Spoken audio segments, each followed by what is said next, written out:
किसी भी महिला के लिए, किसी भी औरत के लिए उसकी इज्जत ही उसका मान और सम्मान होता है।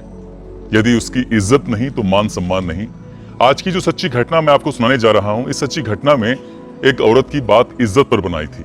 उसने अपनी इज्जत को बचाने के लिए अपनी जान दे दी। जान दी तो दी, मगर उसके बाद जो उसकी लाश के साथ होता है वो बाकी बहुत भयानक होता है। इस बात की गूंज न केवल उस मुल्क में होती है बल्कि उस मुल्क से भी बाहर पहुंच जाती है। और जब लोग इस खबर के बारे में सुन रहे थे, पढ़ रहे थे, देख रहे थे, तो लोगों को बिल्कुल भी यकीन नहीं हुआ कि कोई आदमी किस हद तक जा सकता है। वाकई आज की घटना बहुत भयानक है, आपको परेशान कर सकती है। मैं आपको सुनाने जा रहा हूं, ये सच्ची घटना है। पड़ोसी मुल्क पाकिस्तान का एक सिंध प्रांत है और इसी सिंध प्रांत की एक शहर है जो सबसे बड़ा शहर माना जाता है, कराची। कराची के गुलशन ए इकबाल बात कर रहा हूं 13 जुलाई 2022 की सुबह लगभग 3 बजे के आसपास की। पति और पत्नी घर में झगड़ा कर रहे हैं। घर में 6 बच्चे हैं जो कि अपने अपने कमरों में सोए हुए थे। झगड़ा कुछ ज्यादा बढ़ जाता है। दोनों के बीच में बहुत जोर जोर से आवाजें आने लगती हैं। जो इस घर की सबसे बड़ी बेटी है, जिसकी उम्र लगभग अभी 15 साल के आसपास है, वो इस शोर को सुनकर उठ जाती है। दरअसल ये एक स्कूल में रहते हैं ये पूरा परिवार, और जो इस परिवार का मुखिया है जिसका नाम है आशिक हुसैन और उसकी पत्नी नरगिस, ये पूरे परिवार के साथ इसी स्कूल में रहता है। और ये स्कूल लगभग 9 महीने से बंद पड़ा है, बोशीदा जैसी हालत में है। यहाँ कोई पढ़ाई वढ़ाई नहीं हो रही थी, बस इस स्कूल की चौकीदारी करने के लिए इस आशिक हुसैन को रखा हुआ था। दोनों पति और पत्नी के बीच में जो झगड़ा बढ़ जाता है, बेटी उठ जाती है। बेटी आंख मलते हुए अपने उस कमरे की तरफ जाती है जिस कमरे से जोर जोर से आवाजें आ रही थी। उसने जो खिड़की में से झांक कर देखा तो माँ नीचे पड़ी हुई है जमीन पर और उसका बाप उसके ऊपर लेटा हुआ है, साथ ही लेटा बैठा हुआ है, और जो तकिया है उस तकिए से उसके मुंह को पूरी तरह से कवर कर लिया है। वो औरत चिल्ला रही थी, अपनी जान की भीख मांग रही थी, बचने की तमाम कोशिश कर रही थी, लेकिन बेटी अपनी आंखों से जो देख रही थी दृश्य, उसे देखने के बाद वो भी बेहोश होकर गिर जाती है। और कुछ ही देर में वो महिला यानी कि नरगिस अपने प्राण त्याग देती है, मर जाती है। उसके मरने के बाद काफी देर बीत जाती है। जब करीब घंटे 2 घंटे हो जाते हैं तब उस बेटी की आंख खुलती है और वो दौड़ते हुए उस कमरे की तरफ झांक कर देखती है तो उस कमरे में कोई कुछ नहीं था। ऐसा लग रहा था जैसे कि अभी कुछ देर पहले वो लड़की सपना देख रही थी। फिर दौड़कर वो अपने और बाकी बहन भाइयों के पास जाती है जो उससे बाकी सब छोटे हैं। उनके पास जाती है तो ज्यादातर बहन भाई उसके सो रहे थे। जल्दी जल्दी वो सभी बहन भाइयों को जगाती है और कहती है कि अब्बू ने अम्मी का कत्ल कर दिया है, बस जल्दी से यहाँ से निकलो। क्योंकि रोज रोज की आए दिन इन दोनों के बीच में झगड़े फसाद होते थे, लेकिन ये लड़की बिल्कुल भी नहीं जानती थी कि ये झगड़ा, ये फसाद आज कत्ल पर जाकर थम जाएगा। मगर बात यहाँ थमने वाली नहीं थी।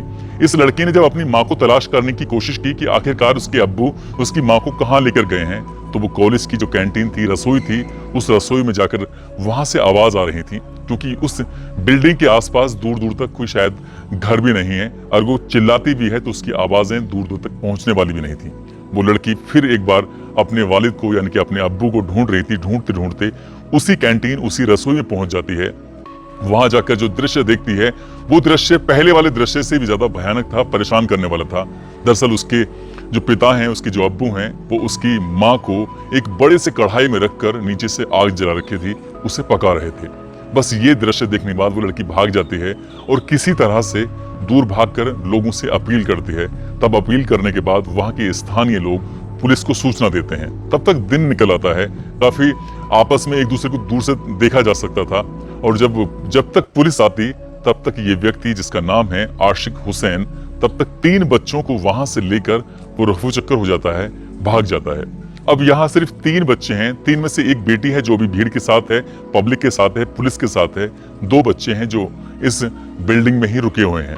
पुलिस आती है, आने के बाद उस खोलते हुए कढ़ाई को देखती है तो पुलिस भी हैरान रह जाती है। उस आग को बुझाती है और आग बुझाने के बाद जैसे ही उस लाश को, उस डेड बॉडी को उस कढ़ाई से बाहर निकालने की कोशिश करते हैं तो शरीर का एक एक अंग जो होता है वो हाथ में छूट छूट कर आने लगता है।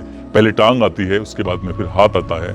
फिर किसी तरह से कड़ी मशक्कत के बाद उस शव को एक बोरे में रखकर, एक प्लास्टिक की पिन्नी में रखने के बाद उसको पोस्टमार्टम के लिए एक हॉस्पिटल ले जाया जाता है। और वहां जाकर जो उसका पोस्टमार्टम कराया जाता है तो उससे साफ क्लियर हो जाता है कि इस महिला की जो मौत हुई है वो दम घुटने से हुई है और बाकी इसके शरीर को, इसके शव को पानी से उबाला जा रहा था। शायद इसका कुछ व्यंजन बनाने की तैयारी चल रही थी। ईद से तीसरे दिन की बात है। इसे तिवासी भी बोलते हैं। अभी जो ईद गई है इसे ईद उल अजहा जो बोलते हैं, जिसमें अलग अलग जानवरों की, चाहे बकरा हो, ऊंट हो, इस तरह के जानवरों की जो कुर्बानी दी जाती है। इस गोश्त को बनाने के बाद उसका पति क्या करता क्या नहीं करता, ये तो एक जांच का विषय है ही। मगर उसका पति 3 दिन के बाद भी, यानी कि 15 जुलाई 2022 को भी उसका पति पुलिस के हाथ नहीं आया। और पुलिस ने तमाम कोशिशें की हैं।